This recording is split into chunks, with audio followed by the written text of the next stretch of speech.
Hello and welcome back to the Quantum Health Connection podcast. Thank you so much for being here. I'm your host, Vanessa Baldwin, with my incredible co-host, Heather Crimson. And today we have a fantastic guest with us today. We have Dr. Joshua Rosenthal, who is an MD, who is a board-certified sleep and regenerative medicine specialist. And he's using things that we talk about on this podcast to support his clients and patients, like light and circadian biology, which he found himself to be supportive. And yeah, we're super excited to have you on, Dr. Rosenthal. Thank you so much for being here. Thank you so much. It's my pleasure. It really is to share this information, which is so needed right now for sure. Yeah, absolutely. Absolutely. So tell us how you got into the frequency game. No, I'm just kidding. Yeah, no, I mean, Nikola Tesla had it right. He was trying to change medicine. It's all about energy, frequency, and vibration. And yeah, I mean, to put it very simply, as a sleep physician, I always say, sleep medicine or traditional sleep medicine is very cookie cutter. You say you have sleep problem, you come to my office, I say, go get sleep test. You come back to my office and we go over the results, and that's the end of the game. And you have sleep apnea, you have disease X, you get treatment Y, and that's the end of the game. But in business, the customer is always right. So if you come and tell me that you have terrible sleep, I get a sleep test on you, and I say everything is normal, there's a discrepancy there, right? And so I started to recognize that something had to be going on that I was missing or that was hidden in the test. In other words, the test results were the results, but in all these tables and charts and graphs had to be the answer that I was looking for. Why? If you say you can't sleep well, then there's something there. And every sleep medicine physician, in our training and even on the boards, there's a chapter about circadian biology, sleep stages, and some of this biochemistry. But it's just like for foundational information, and then it's never used again. And so I took the idea after looking at, thousands of studies, where is the beef? Where's the missing piece? I'm missing it. I'm failing patients, and I have to find it. And so when people said they sleep poorly and didn't have sleep apnea or some other major disease, I started to notice some common themes. They had a lack of deep sleep. They had a lack of dream sleep. They had what we term sleep fragmentation. So the stages of sleep are kind of supposed to be chunks and move up and down in a chunk-wise fashion and not be so herky-jerky. And so that's what sleep fragmentation is. And I started to say, wow, all these people who are normal, they don't have normal sleep architecture.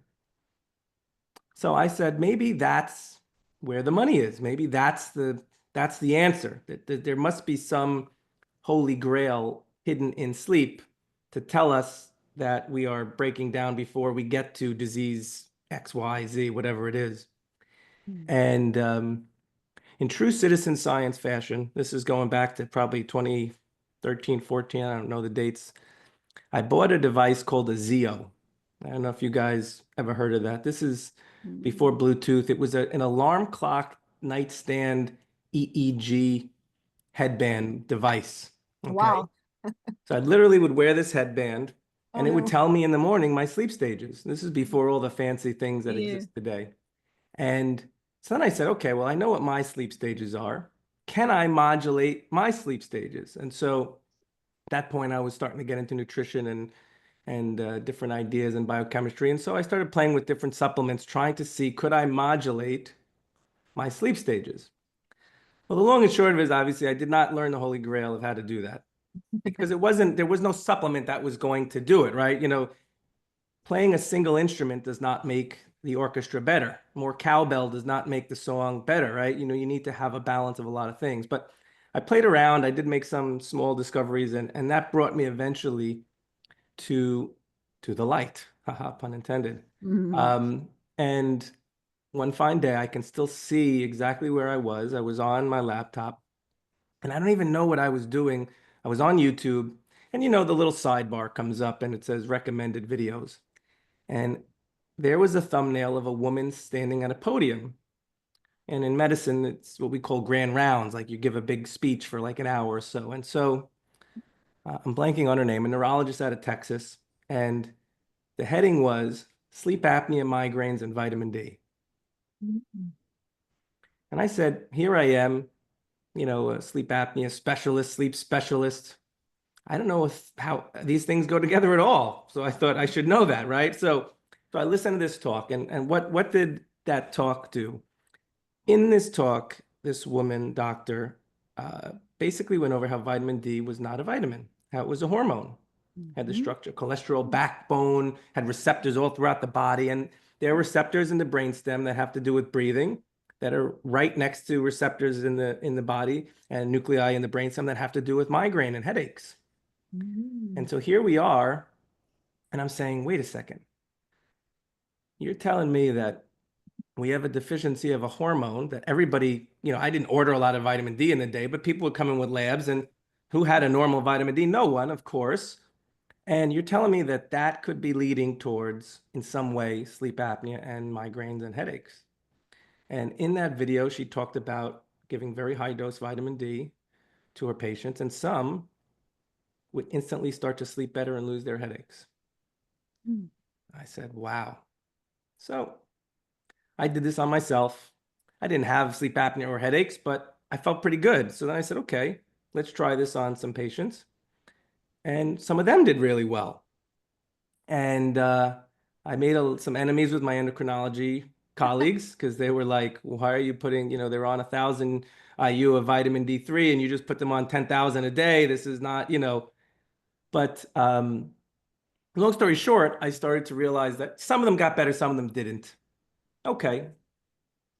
But it asked the question, vitamin D. So, at that point, I was a big paleo guy. And my dietary template was very paleo and more whole foods and naturally based. And the one thing I think is a great paleo meme or paradigm is what would caveman do, you know? So caveman didn't go out and take their vitamin D pills, right? So the story of light, right? And around that time, I was kind of like saying, well, light is, I don't really know much about light. I know UV light, and we're generally staying out of the sun. So that started to create some discrepancies into how we could, boost our vitamin D there. And at some point, then I, saw some stuff on blue light, and I said, well, wait a second. I was playing around with melatonin and 5-HTP with my sleep studies, my citizen science, and I said, let's see if what happens when I change the light. Will this affect my sleep? And so, um, physicians have had this EMR stuff for over 10 years. And when I started, I would have my exams in the office face to face, and I wouldn't sit on a computer like most do today as their routine. And then at the end, if I had time, of course, I would write the note in between patients. And sometimes I wouldn't have time and I would leave. I'd have some notes written down and I would come home, put the kids, they were young, to sleep.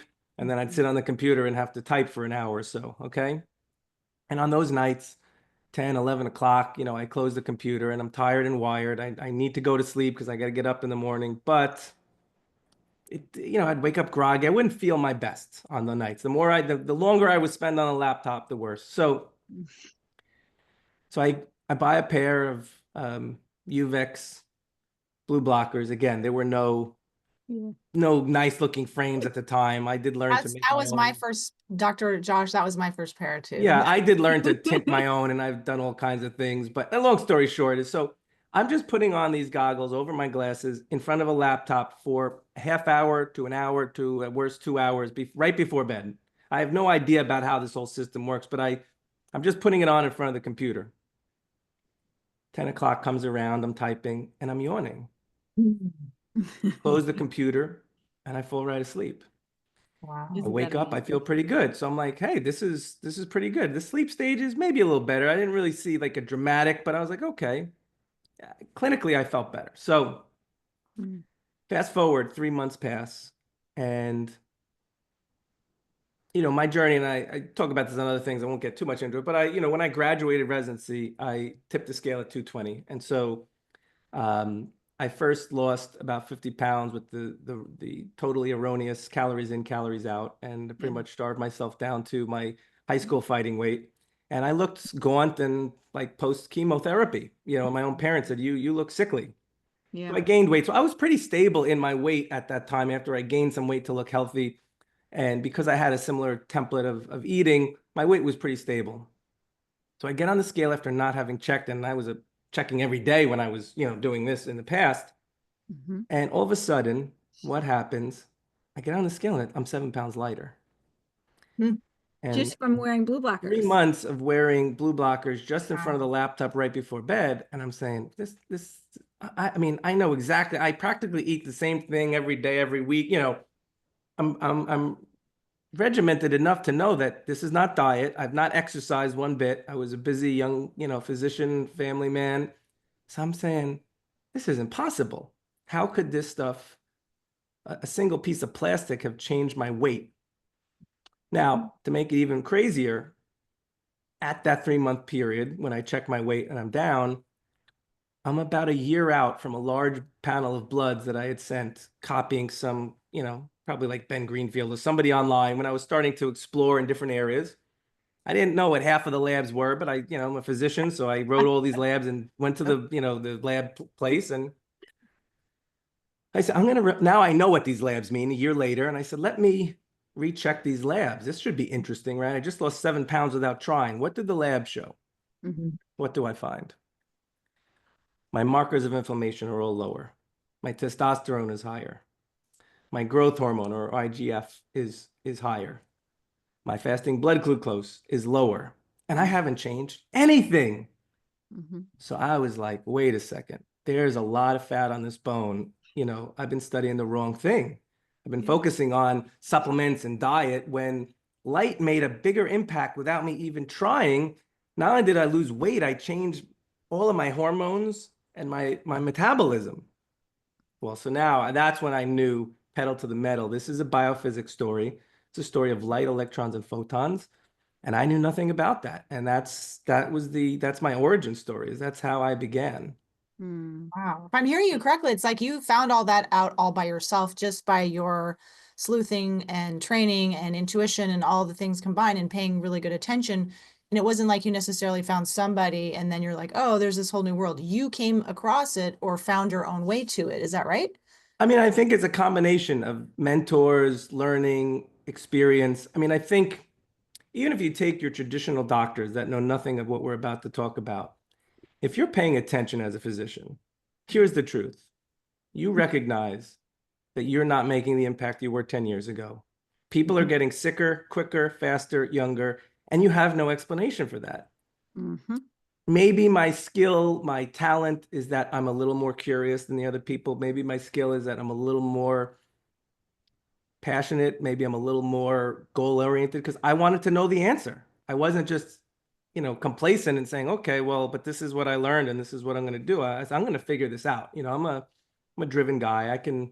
Smart enough guy. I mean, and doctors are smart. So, I have many colleagues that probably technically are smarter than me on paper, but they can't see the forest for the trees, right? And that's the missing piece is seeing the trends. And it's kind of like when I, looked at all these sleep tests, I said, there's got to be something here. Where is, the information that's going to show me we're heading in a direction that is ill in sleep before we get ill? And just imagine if all the doctors were just like you, we'd live in a totally different world. I saw this reel on Instagram, you're just going through the stuff on Instagram, and it was somebody interviewing a bunch of psychiatrists on the street. And how many patients have you healed? And all of them like 10, none. I'm thinking, what are we doing? Is this healthcare or sick care? Right. And so your approach is really more about healthcare, and everything allopathic to me is basically just sick care. Like we're just Yeah. gonna And, pop look, you up with drugs. to not dog my colleagues, this is what we all learned. Right. No, it's And, training. I'm going to tell you the inconvenient truth that, the audience doesn't want to hear that thinks the doctors are all jerks. We were kind of brainwashed into this, Yes. and it is 100%. a very hard pill to swallow that you spent your most formative decade of life, Mm-hmm. $250,000 or more dollars, Yep. and you have been created as a lame practitioner.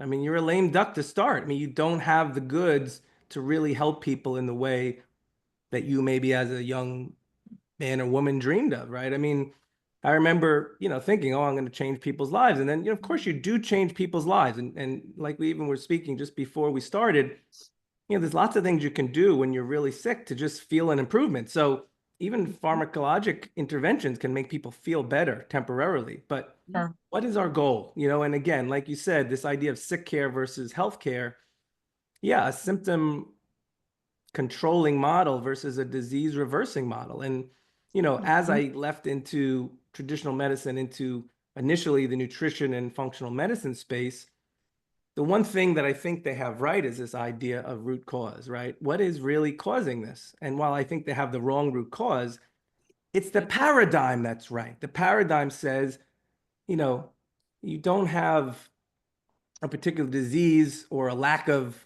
pharmaceutical medications. You Never. have some sort of under the hood problem that's built into this and it's degraded into this, right? I mean, when your car breaks down, if you don't change the oil in your car, the car is running very well for a long time until it's not. So, Mhm. when your car breaks, it's not because you have an engine deficiency. You had an oil change deficiency over a decade, you know? And so that's really, it is a change, but doctors who are honest with themselves all know what I'm telling you.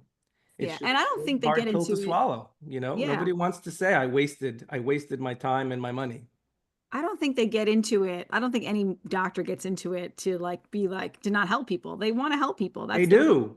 That's their job, but they're not equipped with the tools to help people the way that they need to be helped. They're not equipped with the right information. And that's what needs to be shifted and changed because you don't know my story, Dr. Josh, but one of my main symptoms that I had was debilitating chronic insomnia. And I went to a lot of doctors and nobody could help me. And then I went to a lot of functional medicine doctors and they gave me tryptophan and they gave me melatonin Right, and right. all that. But nobody said, hey, what's your light environment like? What are you looking at before you go to bed? Nobody brought that information to me until I found it on my own, also being curious. So I'm thankful to us curious people because like you who are going to and who's an educator and a doctor, right? Who people hold to more high regard. That's just the truth of it, right? When you say it versus someone who's not a doctor says it, like it's held to more high regard, that how light really is impacting our health. And your story is incredible. I mean, you weren't having any sleep issues like I was. And my sleep changed by getting outside, seeing the sunrise, putting my feet on the earth, getting that morning light in my eyes, and blocking blue light at night. Like it was an immense difference, right? But look what happened to your metabolism and your hormones, and how much the impact that light has just by wearing blue blockers and doing nothing else. I mean, it's the best study I've heard, right? Because you did nothing else. You changed nothing else, but wore those blue blockers, and you had that huge impact on your weight, your And I hormones, your didn't even do metabolism. it right the way I would recommend that I do it if I could go back and talk to myself. But that's the power of light is that, we don't as humans think non-linearly. We think Mm-mm. 1 + 1 = 2. And Yep. light is more like the butterfly effect. 1 + 1 Mhm. can be 1,000, and not only that, when you do these things daily, the effects are compounding, right? So um, Mhm. that's what's really Consistently. cool is that these things are way more powerful than just a supplement. And just to touch on the idea of, oh, take tryptophan, take melatonin. When you get back to the root cause, you have to ask the one question. So I'm tryptophan deficient, but what would a 5-year-old say? Well, why are you tryptophan deficient? Are you blowing through it too fast for some reason because there's something broken and this is your compensatory mechanism? You Yeah. shouldn't be low in these things. You're eating them up way too fast, and you can't just, if you have a hole in your gas tank in your car, then you just keep filling it up every time you get in the car. That's the solution for functional medicine. Just keep adding more substrates rather than patching the hole. And it just doesn't make any sense. No, it doesn't. It doesn't. Absolutely not. So tell the audience, like, why did those blue blockers make such an impact on your hormones, your metabolism, in case they're not aware? Yeah, so absolutely. I mean, I've written a chapter in a clinical textbook for integrative medicine about, the heavy, heavy duty science. It's not something that probably the average Joe wants to read. But what did that really say? It turns out, and you're aware of this, but our body has clocks, and those clocks, unfortunately, do not run exactly at a 24-hour time frame. They run a little longer. And so if you had a watch that kind of ran a little too fast, you'd have to rewind it and reset the clock every day to kind of try to keep it close to time. And that's how nature designed us. And so everything that we make in our body is driven by some clock somewhere. And every gene product, every hormone, every protein, every neurotransmitter, and these, if you measure them minute to minute, hour to hour, you'll find that they peak and trough at different times. And that's what it's supposed to be. And all these things are supposed to be this beautiful orchestral harmony of peaks and valleys happening and give and take and call and response. And Mhm.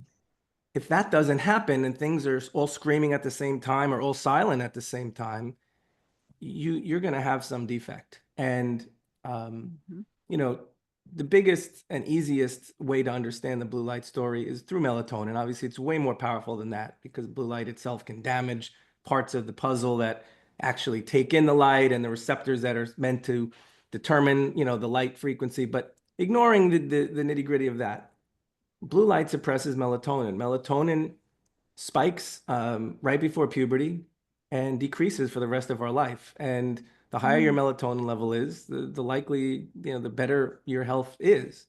And so, since we live in a world that is full of blue light, you have to say, what's the consequence, right? And in nature, when the sun goes down, blue light disappears from your life. And it takes about 4 hours for melatonin to rise and peak. And so if you do the math, I mean, here we are in New York, the sun's going down around, let's say 5 o'clock. Let's just, and so by 9 o'clock, I should have a peak melatonin level. Yep. That's if I lived like an Aboriginal person. But we don't live like that. We live in a house with LED lights and screens and all this technology. And so I haven't seen the absence of blue light if I'm a traditional average person at 9 o'clock at night. And so let's No. say I decide to go to bed early when most people are probably going to bed closer to 10 or 11 realistically. But so let's say at 9 o'clock, I decide to call it quits and I turn off all the lights and I lay on my bed and I go to sleep. Well, that's minute one, second one of starting to make the melatonin. I should have my peak at 9 o'clock, but now my peak is going to be 4 hours later. And so you can see how not only am I not going to propagate a big enough melatonin response, it's going to be shifted much later. And so all the things that go along with that. And just like a conductor in an orchestra, I use a lot of musical analogies, I guess. Mhm. If the conductor's got the wrong time signal and everyone's following them, the song's going to be too fast or too slow. Right. And if you realize that sleep is a coordinated effort for all your hormones, for your immune system, for detoxification, for memory consolidation, for repair and restoration, you start to realize, well, what happens if I screw that up? Well, now you start to see, why is sleep deprivation and sleep diseases linked with Oh, yeah. cancer, diabetes, low testosterone, all these different things. It's all connected to anything that disturbs sleep. It's not just these diseases. And since, as I said, half the people didn't have a disease, those people had some version of these deficits as well. And then eventually, some part of the system gets low enough that it breaks, and now you have a disease. That's why, I would see these young guys in my office, 25 to 30 with low testosterone. And I would think, well, Hmm. when I learned in medical school, that's your highest testosterone from 20 to 30. So how is it that a person who's supposed to have his highest is already low? And some of these young guys were pretty jacked and ripped. And so you'd think, they must be fine with their testosterone. Like it must be okay. But again, we also know that low testosterone is linked with cardiac disease and all kinds of, depression, all kinds of things. So you start to say, well, oh, wow, there's so many moving pieces. Once one system goes, you get all the collateral, plus whatever destroyed that one system, you're still doing. And that's destroying other systems too. So it's a feed forward, very terrible negative feedback system that ends in poor feeling very poorly and some sort of disease at some point. I mean, Mm. there's no way around it. Like you just outlined, is that circadian rhythm disruption equals inflammation, which means the stage for disease is set. Just Mm. what Yeah, flavor and disease for are you people going to who don't get? really understand this, I always encourage them, go into a Google search box, type circadian and whatever your disease is, and you will find lots of papers written.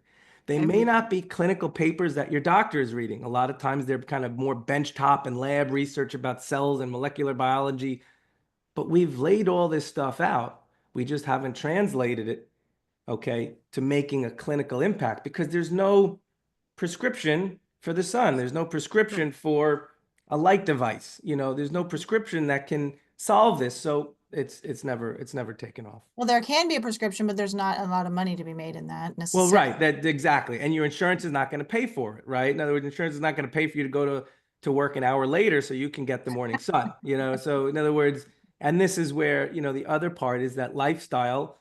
Everybody wants to live the easiest and most convenient way to what's going on with them. And unfortunately, as you guys probably know, I always tell people being healthy is a full-time job. So whatever your job is now, you have two jobs. And it's not going to be easy. Nobody wants to have two full-time jobs, right? But that's what it is today. It's not my choice, believe me. It just is, that's the reality. No, your health is your responsibility, right? And truthfully, I feel like most people don't know how to do that. Like they don't know how to take care of their health. They're not really sure, and that's because of the lack of the knowledge. And we're hoping to get that out on our podcast. That's why we strive and we do that. And we have people like you to come on and share that. Like this information needs to be mainstream. Like people should not be Well, the suffering. system also designed you Oh, not to take 100%. entitlement. Yeah. The pill powder Mhm. or potion that you take is designed to take away your work ethic towards getting better. In other words, this is the solution right in my hands, not your effort, not your work product. And Yes, yes, yes. I think it's very empowering to know that my efforts will equal my health.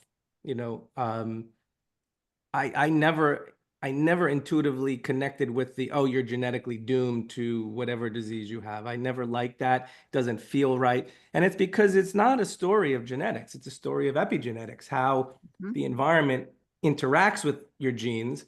And quite honestly, for some people, that's a tough pill to swallow. The same way it was a tough pill for me to swallow my training, that they're responsible for this. In other words, you Exactly. can't blame your parents or, Coca-Cola. No, you did this. It's not McDonald's fault, it's your fault, right? You have a choice. Right. And, the That only means thing they that have really to take the separates us is that free responsibility. will. So we've got to use it properly. Yeah, that means they Mhm. have to take the responsibility in making the efforts and the behavioral changes, right? Because I think our society, and that is partly due to our medical system, is like, oh, I just want to suppress it. I just want to feel good. I want to take the pill. I want to suppress it. I want to move on. I want to get back to work. I have hustle culture. I gotta go. I gotta go to work. I don't have time for the ear infection. I don't have time for this. I gotta suppress Right. it. I gotta move on. I need the sleeping pill. I gotta go do what I gotta do. Give me the high dose melatonin. They don't have time or effort to take care. They don't to put it, and that's because of our culture and our society, right? Like Yeah, the take care rat of ourselves. race Yeah. is part of the health equation because Yeah. you're running around like a chicken with his head cut off. You can't see No. all the other stuff that's available to you. You're just stuck in it.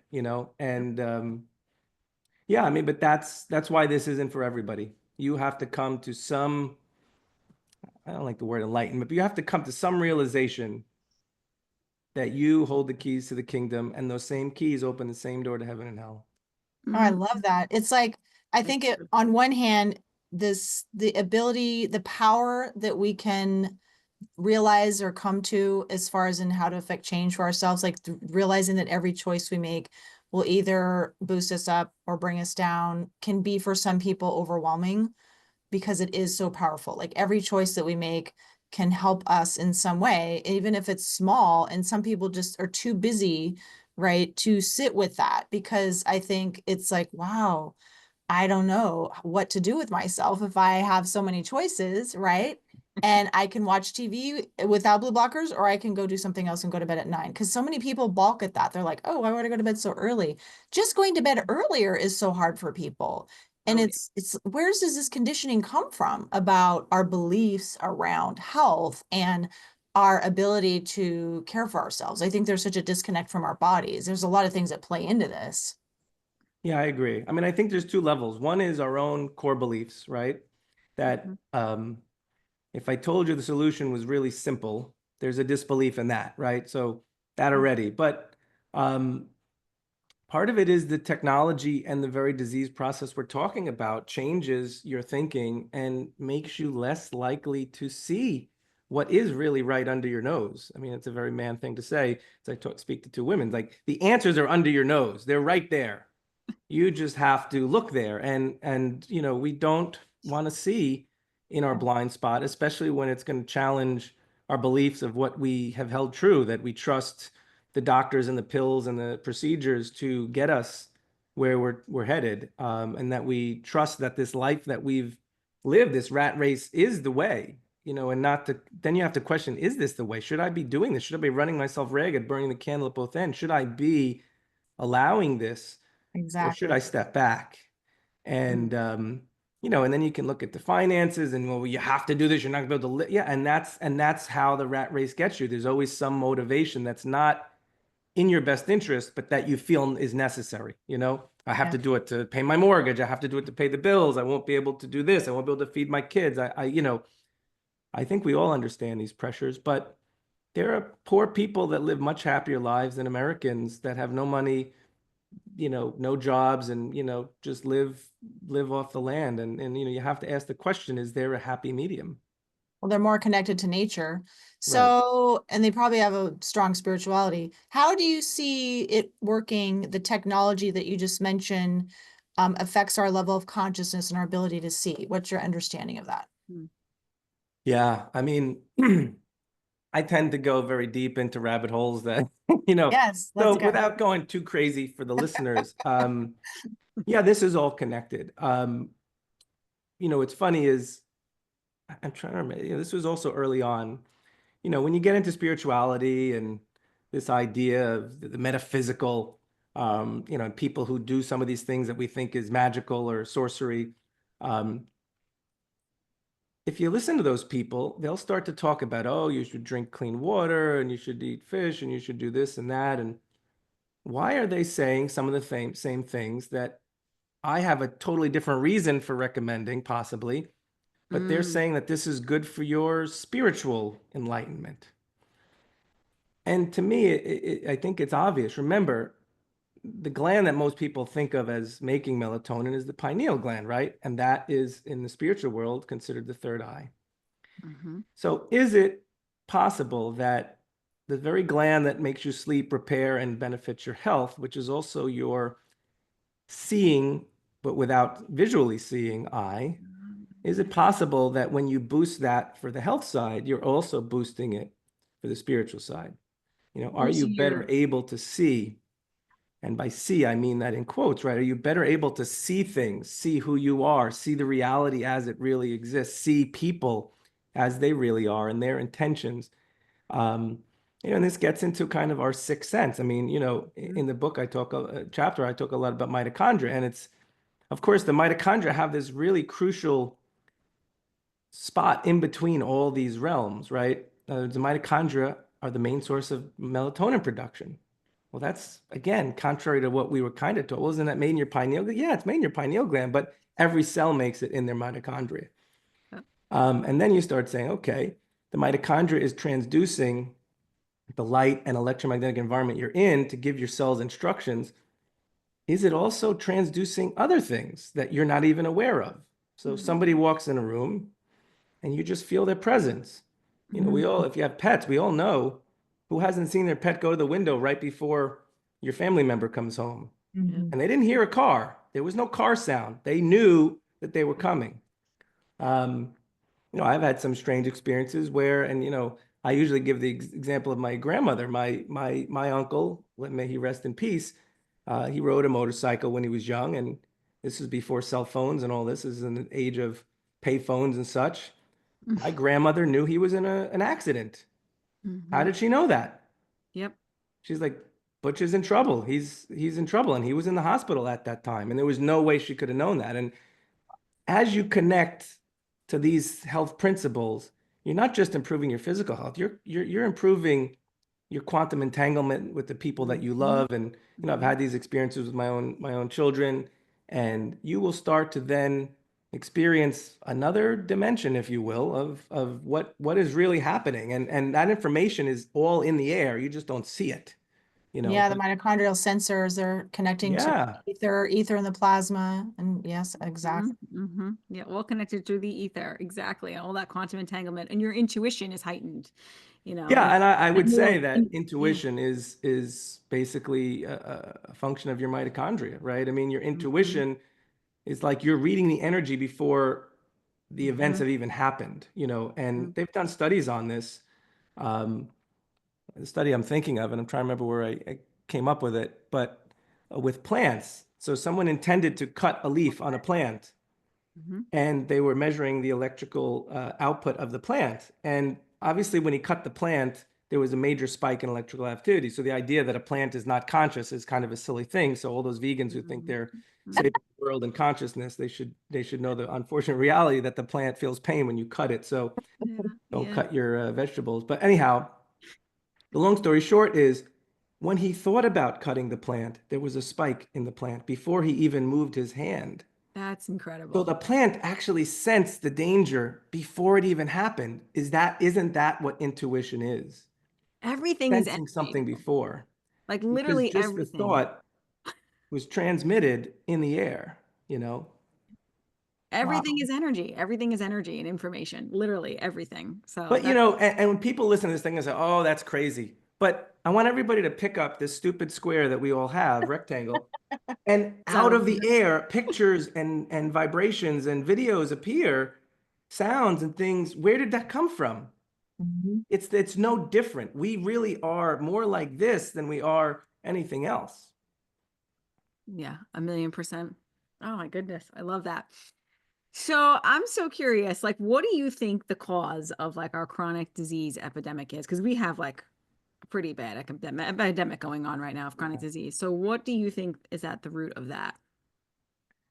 You know, if you aspire to this electromagnetic paradigm of health and wellness, you realize that everything starts on that level before any biochemistry, biology, physiology occurs. Then you really, all you have to do is look at the growth of tech, and you'll see that exponential curve mirrors the exponential curve in disease. And are there other toxins? Yes, there are. There certainly are. And, I don't want to suggest that I think glyphosate is good or the heavy metals or the other exposures of things that we are all these phthalates and, I mean, yes, there are tons of terrible things.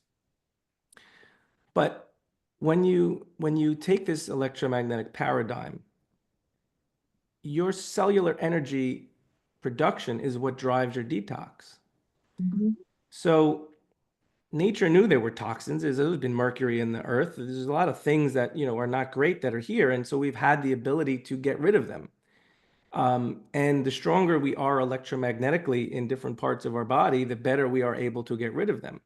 Mhm. So while the toxins are not bad, you really have to look at which toxins are doing the most damage to the actual structures that can get you out of this, which again is going to be mitochondria in nature. And so it's in physics, the most powerful force of nature is the electromagnetic force. Okay. It can move beyond time and space at speeds and power that are beyond, I think the way we even can even imagine it. And so that chemical is more linear. And again, the light is nonlinear. And so, I mean, a perfect example is my story is that, 2 hours of changing the light, had all these amazing impacts on my body. I can tell you that when I lost weight, and I was eating 1,000 calories a day, I did not see all those benefits, right? So that the biochemistry story is not the solution, and it's just pure experience will teach you that. Of course I got results, but they weren't exactly the results I wanted, right? I didn't want to look gaunt and my face was all sucked in and my muscles deteriorated. And you know when I did, then after I made that discovery, then I really got hardcore and started doing a lot of cold therapy and started doing the light much better. And I got back down to the same weight, except this time it looked like I had been at the gym 3 times a week. So again, and this is something that people don't want to believe, is that your body composition is really a result of your hormonal and metabolic balance, not how much gym you get. Um, I had more muscle density when I was doing cold therapy and light therapy and all those things than when I lost 50 pounds, calories in, calories out, starving myself to death. Realistically, my hormones were probably pathetic. Oh yeah. I probably was digesting my muscles and stuff to have enough because I didn't have the engines working the way they needed to be. Hmm. Right. Not Yeah. that it's all about food, but you were you doing all the light stuff then? No, you were doing that afterwards. So you were doing, Yeah, I started you with didn't, food. Yeah, I you became a had the paleo type food, guy first, but you paleo and weren't keto a doing little all the bit. light stuff. So you had low voltage overall from all the And things. and that's the story, right? In other words, we all know from our phone story is that, when the phone's a year old and the battery doesn't hold the charge, it still works, but you have to recharge it a lot. And so, Yeah. you know, what do people do? They buy a new phone because they want that battery to hold its charge so they don't have that inconvenience. Well, see, the problem is there's no app that you can download on the phone that makes the phone hold the charge longer. An app is like a salad. It does not make you hold the charge longer. So what you really want to do is refurbish your batteries. And that's the story of mitochondrial medicine and circadian biology. And the circadian mechanism is 100% connected to your ability to refurbish the batteries. So I mean, the punchline of this book chapter was whatever you're going to do to heal yourself, if you don't have a working circadian mechanism that is in tune with the way your body was designed, you are leaving a ton of fat on the bone, Hmm. period. Hmm. You want to Right. go Yeah. do ozone hyperbat, whatever you think you want to do, it doesn't matter. Yeah. You First, have get to the get the circadian. batteries, up first. And then you can really move the needle. Speaking of batteries, for those clients you have who you've done all the circadian, all the quantum, and they're still not quite getting the voltage they need to heal themselves, it's kind of a two-part question. What do you do with that? And then I'm really curious too, as a psychotherapist, what do you do for mental emotional in your practice to help Sure. people? Those are good questions. Let's start with the first one. So when someone's doing everything right and not getting the results you want, that immediately tells you that there is an environmental piece that you are missing. Okay. Okay. If this isn't a zero sum energy game, that means that if you're doing everything right and therefore your energy should be increasing and you are not getting better, you're losing energy somewhere that you don't see. That Mhm. means you have to look. Typically, that would be when I would really do much more serious EMF testing, especially in the bedroom. Um, because wherever you spend the most time, that is where you're going to find that you are losing the most energy, probably, and you just are not aware of it.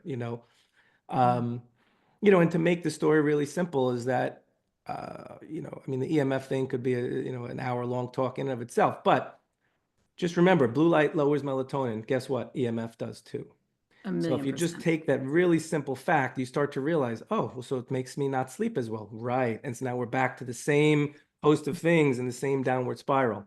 So, I mean, I'll just give you an example. In the first house that I lived in after I graduated, the main electrical lines came in right behind the master bed.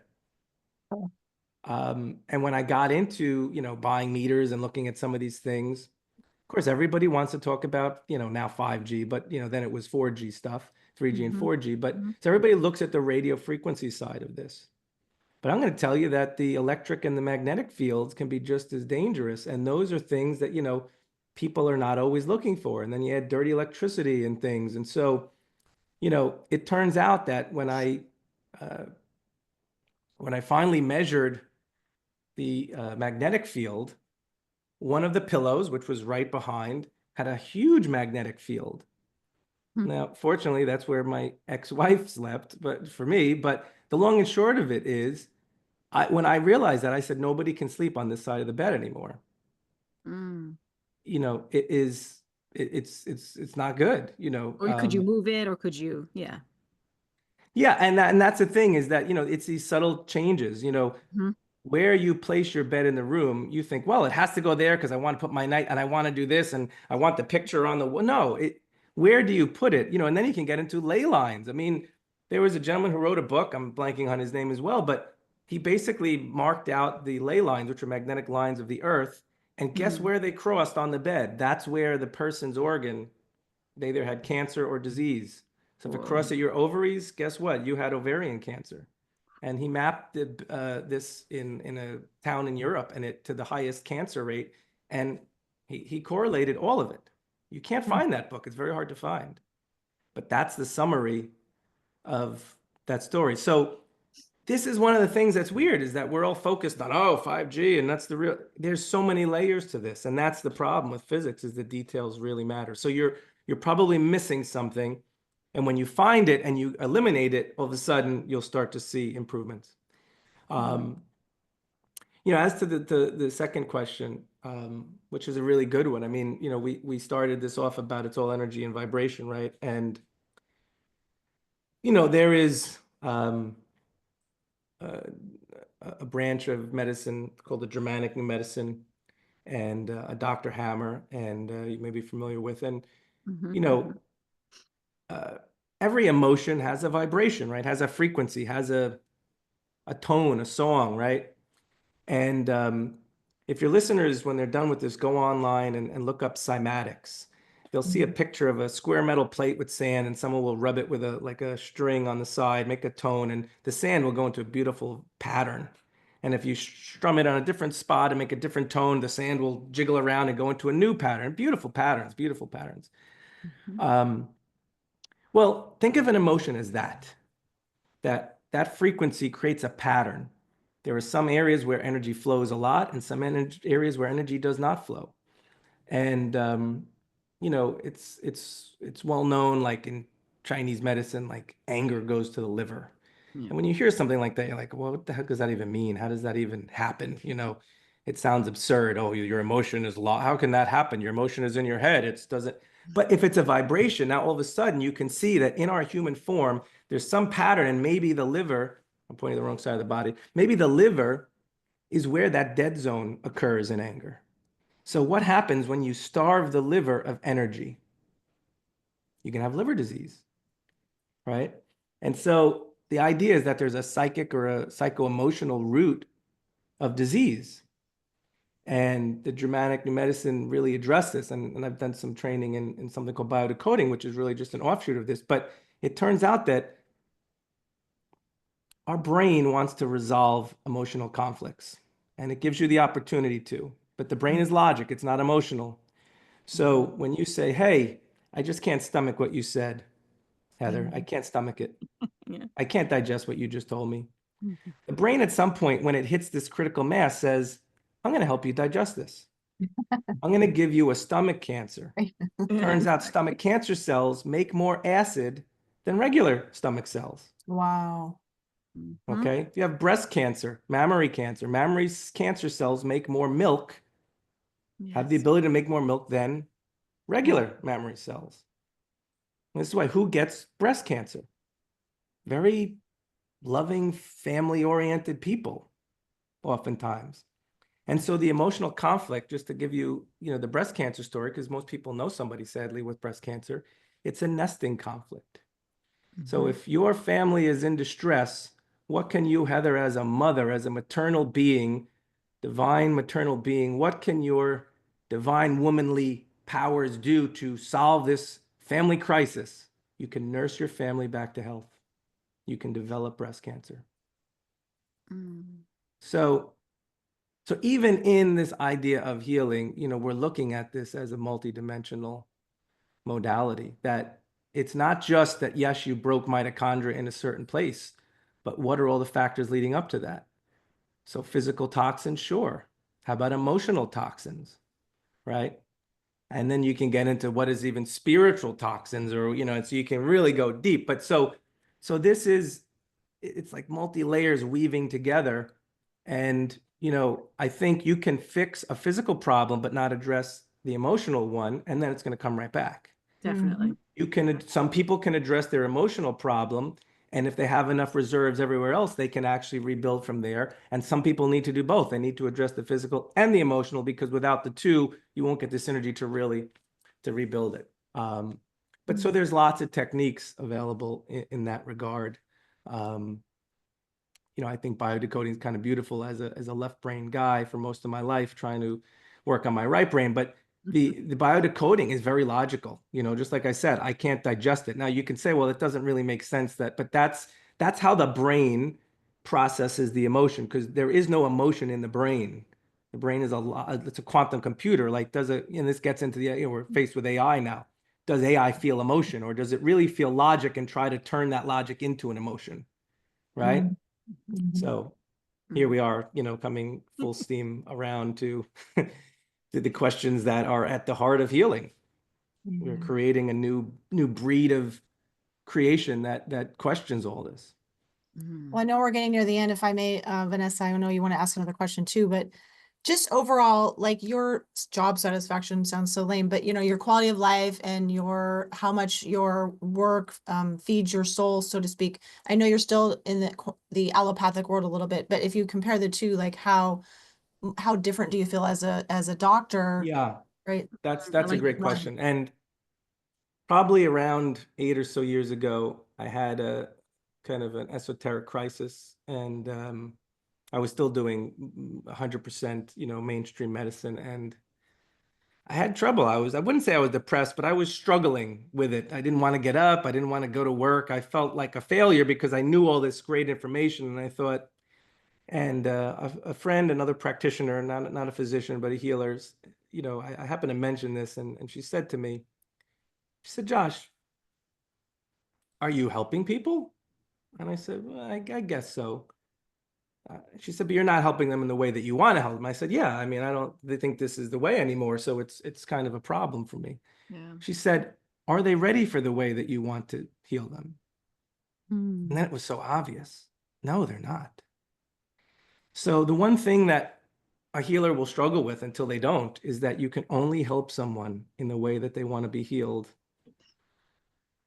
and you can only meet them where they're at. Yeah. And I think we probably, as healers, most struggle with this with our family members that we love and hold dear, because we want the best for them, but we can't help them until they're ready. I mean, It's so true. I'm trying to remember the timing, but I probably had, was breaking my parents' backs over wearing blue blocking glasses because, they get retired and they sit in front of the boob tube. And I said, just please wear these. I bought them all these things and they didn't use it. I mean, it took probably 4 years. I'm trying to remember if I published the book chapter before or after they finally decided to do it. I'm thinking, I'm a published author, mom, kind of just do this. But, even your own loved ones, like it's just really hard. And only when they're ready will they, when you're ready, the teacher appears. So they have to be ready. And some people, you have to be okay that they may never be ready. And that's a real tough pill as a healer. It But is. it's. It's really, really hard, especially when it comes to your family. I finally got my parents wearing blue blockers. It took a long time. My Yeah. dad had to have a health crisis though. Like some people Yep. have to have a health crisis for that to happen. Exactly. And then he's like, okay, I'll wear the blue blockers, whatever you just put these things on, but they're finally doing it. And they've taken on a lot of the things that I taught. It was easier for them to get on board with like sunlight and grounding, right? Like and being in nature and eating like whole, real seasonal local foods. Like that was easier. But the blue blockers, there was a real block around that for some time, and the EMFs is like, oh, is that really a thing? Like that was hard. Right. Finally, we're getting on board, but it's so true what you said. Like, and that is the hardest part, I think, of being a healer is like you can only help who wants to be helped. Like you can't force anything. And I think our job is to then just be the light, show the example, be the example, and then hopefully they get on board and they see the changes in you and they say want to say, hey, how did you make that happen? Or like they start to become curious themselves. And some may not, is the truth of it. So I think that was beautifully stated. But yeah, I appreciate that. Mm. Well, I'm wondering, like, so before we head off, how do you like take care of yourself? Like, how do you, as a doctor, how do you take care of yourself? How do you take care of your sleep and your health on a daily regular? Yeah. So that's great. Mm. I'm a human being, just like everybody else, all the listeners. I have periods of waxing and waning of my motivation to do all these things. I am not indifferent. I am imperfect, as we all are, Mhm. in a beautiful way. And I think, as you embrace and surrender to that, and you accept that, it becomes easier for you to roll with the ebbs and tides.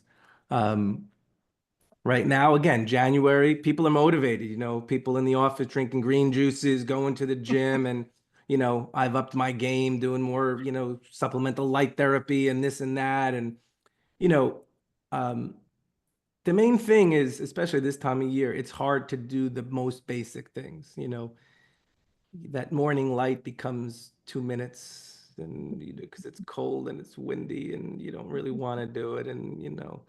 And so this time of year is the toughest. It's the toughest in the Northeast because we just don't have the nature encouraging us the way we would in the spring or the summer. Um, but again, after some complacency and like I was out there this morning. It was sunny. Wasn't terrible. It wasn't great. I didn't spend probably more than 5 minutes. I drank some warm tea and I was clasping that cup for the warmth as much as I could, and that was it. But um, you have to learn some fundamentals, and you have to stick with those. And just like we were talking about meeting you where you're at, like meeting yourself where you're at. Like Mhm. I'm more motivated now. So now I have a host of things because of this is what I do that I can access, right? And then life gets busy and you can't do all those things. But what is the foundational thing that you can keep up and you try to force yourself to do? That's, you have to have this bare minimum. Um, I would say, and again, I'm wearing, my Viva Rays with the yellow. I would say in the last 5 years, I've probably 2 times not had nighttime blue blockers on me, and I just had that when I was with a client the other day and I was laughing with the irony. My daughter asked me to drop something off to her for babysitting and it threw me off for 2 seconds. And that's life. 2 seconds can throw you off and you Mhm. miss the mark, right? And so, but becoming so regimented, it becomes so unlikely. Like it's automatic for me, Yeah. um, I'm constantly trying to remind my kids to make better light choices at night because for me, it's just, I have it, I have my glasses always like, it's just like, these are my keys, like you always Yes. have your keys in your wallet, your purse. If you're a woman, like if I go somewhere, I don't have this box. There's a reason it's red. It's a reminder. One, it's a color that's going to heal me. And two, like, I'm not going to misplace this, right? I don't want to lose these. So it's these subtle things that you can introduce into your life. But in the beginning, it's hard. Change is hard. I mean, there's lots of research on change. So pick something, one thing, a baby step, and make a reminder on your do whatever you have to do. Set an alarm to do it, but be regimented, be disciplined, and do Mhm. it. And then I think, and this is the way I approach it. Once you can do that and you feel better, you will naturally look for the next piece. And, it doesn't really matter what pieces you're doing. Do something. Because if you do the same thing over and over again, that's the definition of insanity if you expect a different result, right? So do something different. So for everybody who said, oh, but I'm going to go to the gym this year and this time I'm going to lose the weight. No, don't do that because you've done that already. Don't do that. Try something new. Go online, buy a pair of blue blockers, set an alarm, put them on every night, see what happens. Check back in 3 months. You might be surprised. And, I was surprised, but guess what Mhm. happened after that surprise? I didn't continue. I did more. Yeah. So, this is a great time for us all because if we increase our effort on our health just a little bit and we start to see results, we feel good. We're going to ride that wave. So I hope everybody can do one thing that they heard that maybe they heard today. And if they do that, then they'll want to know the next thing. And the answers are there. You'll find it. You'll find people that can help you. There's lots of great people talking to two of them. So there you go. Thank you. Yeah. Perfect. I love it. I always tell clients like you have to be intentional, like to take care of your health, like you said before earlier.